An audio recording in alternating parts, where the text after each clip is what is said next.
I should have smelled the betrayal in the lacquer and cedar.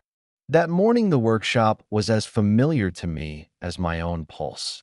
Shavings on the concrete floor, planes resting like tired soldiers, the half-finished jewelry box I was carving for our 7th anniversary gleaming under a single bare bulb. But the air felt different, too thick, like someone had turned up the humidity inside my lungs. The only new element was a faint floral perfume that never belonged in a place built for sawdust and steel. It clung to the rafters, crawled down my throat, and whispered a warning I ignored because nothing inside these four walls had ever betrayed me.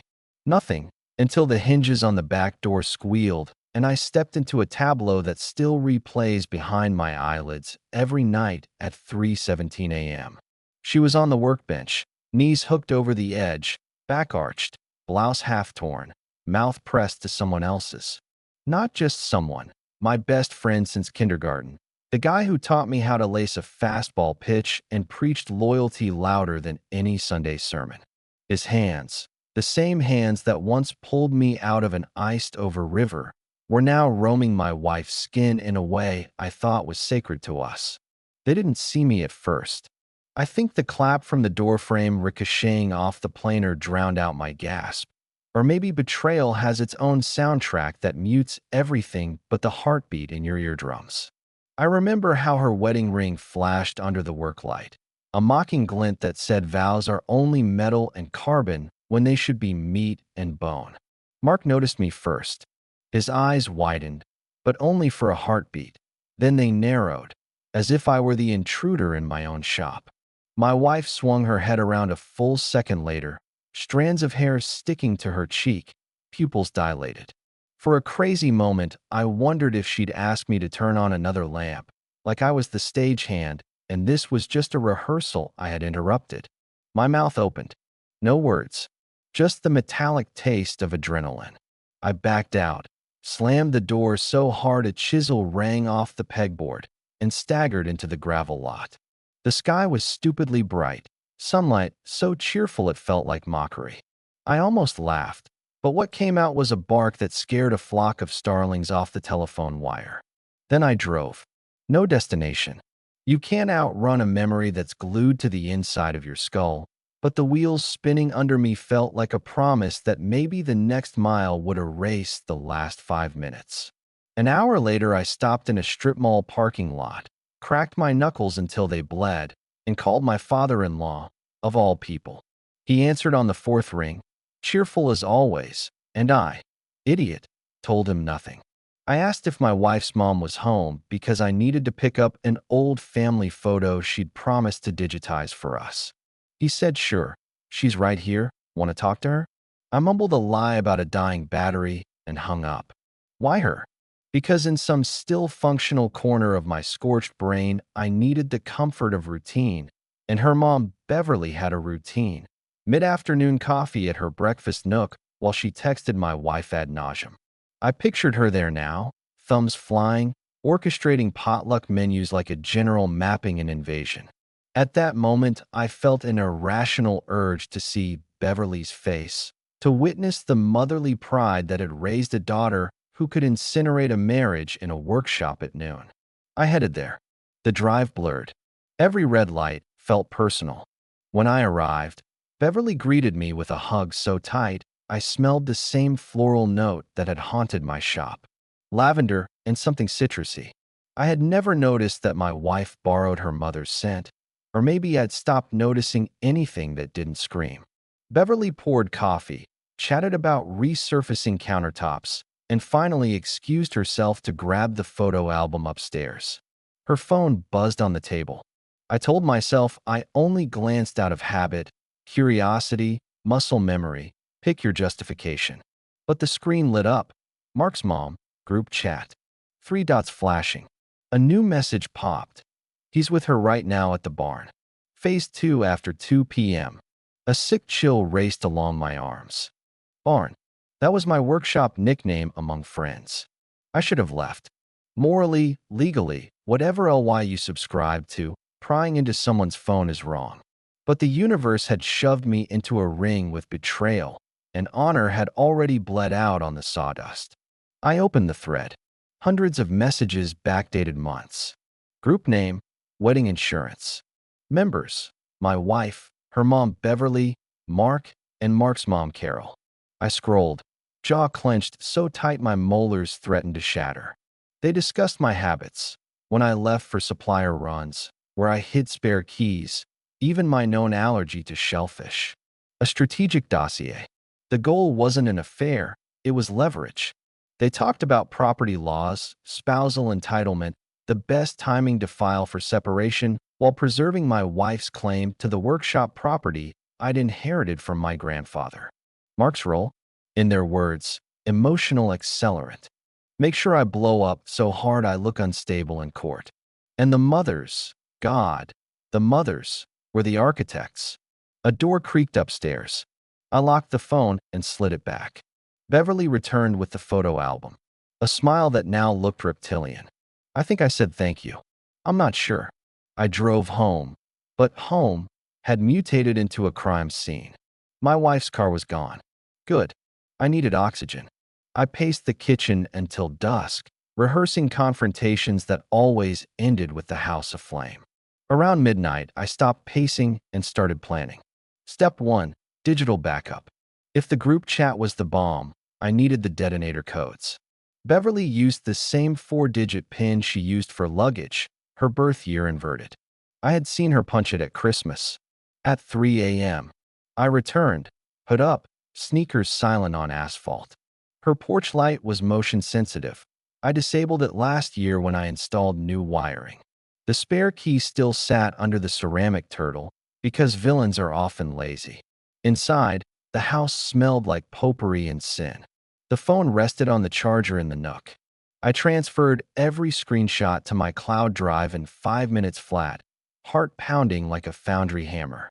Then I left a thank you note on the screen.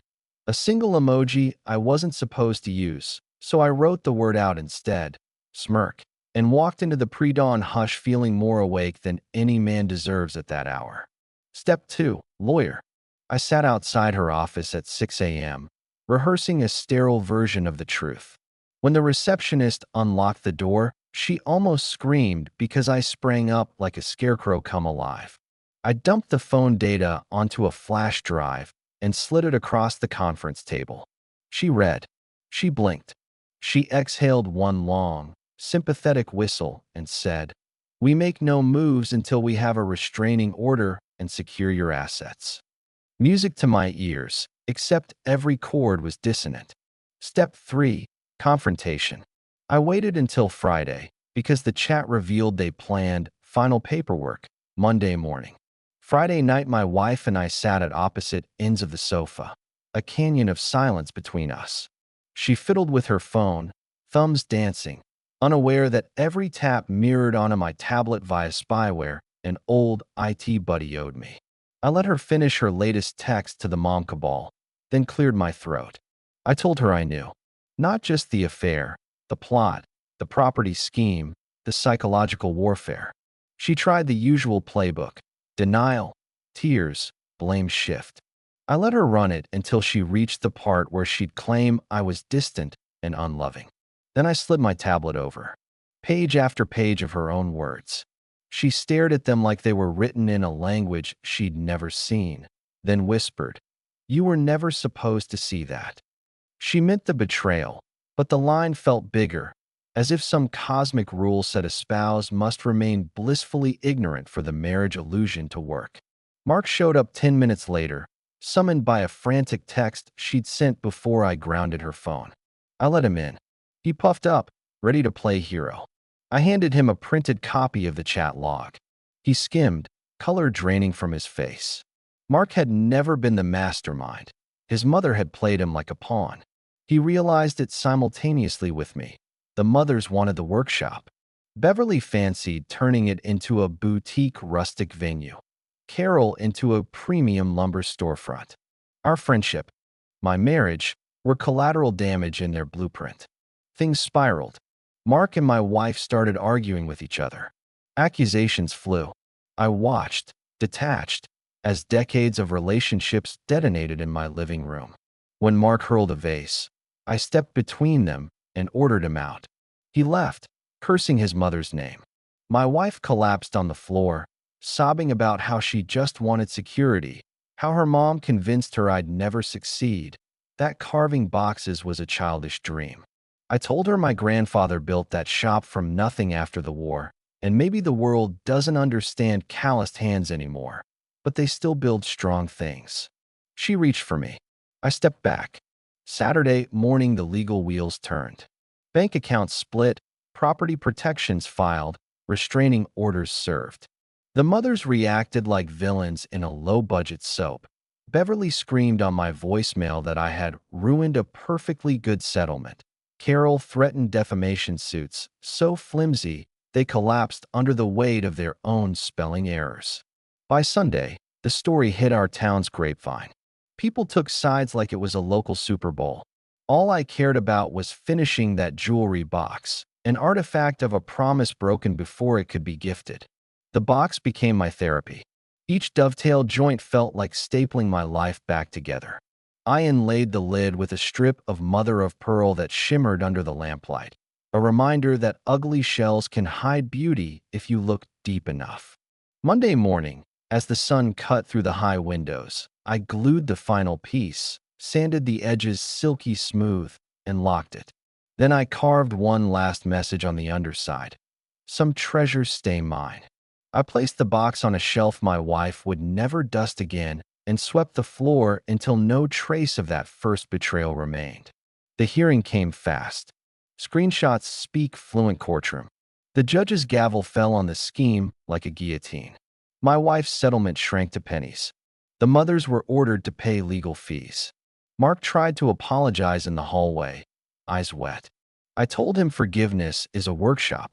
You build it yourself. No one donates it. I'm still sanding the edges of that build. People ask if I miss her. I miss the idea of her, the ghost who laughed with me over burnt pancakes at midnight, not the flesh and blood strategist who plotted my downfall with maternal guidance. Grief is weird. It rolls in waves, but betrayal erupts like shrapnel. You dig pieces out months later and wonder why you're still bleeding. I kept the screenshots in an encrypted drive and mailed printed copies to myself, unopened, time-stamped, sealed in an evidence bag. My lawyer called it overkill. I called it insurance against déjà vu. Mark moved 2 states away. He texts some Sundays, single lines like, thinking of you, or hope you're good. I don't reply. Silence is my restraining order to the past.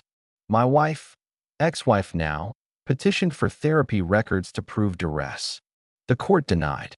Last I heard, she's living with an aunt, studying cosmetology.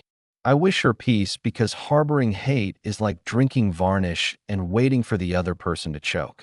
Beverly listed her house for sale after neighbors started mailing her scripture about greed. Carol closed her craft supply shop when Yelp flooded with 1-star reviews. Schadenfreude tastes cheap, so I don't drink it. But it's interesting how truth, once uncaged, hunts on its own. The workshop thrives. Orders doubled after a local blogger wrote up my story under the headline, Carpenter Carves Comeback. Tourists swing by, hoping to glimpse the infamous stage of heartbreak. I humor them, show them the bench.